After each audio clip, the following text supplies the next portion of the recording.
If you have a baby or toddler, bumps, scrapes, and fevers are part of the journey.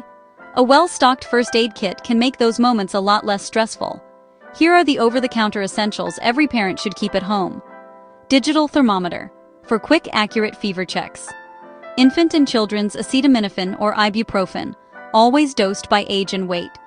Nasal saline spray or drops plus a bulb syringe or aspirator, to clear stuffy noses. Petroleum jelly or barrier ointment, to protect skin and prevent diaper rash. Hydrocortisone, 1% cream, for mild rashes, itching, or bug bites.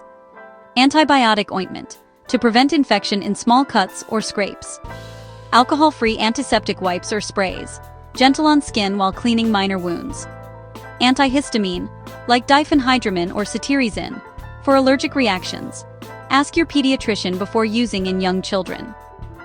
Oral rehydration solution packets, to replace fluids during diarrhea or vomiting. Simethicone drops, safe for infants. These can help relieve gas pains and tummy discomfort. Bandages, gauze, and medical tape, for minor cuts and scrapes. These supplies cover most minor issues at home, but always call your pediatrician for guidance, and before giving any medicine under age 2. Subscribe and share for more tips to keep your little one safe and healthy.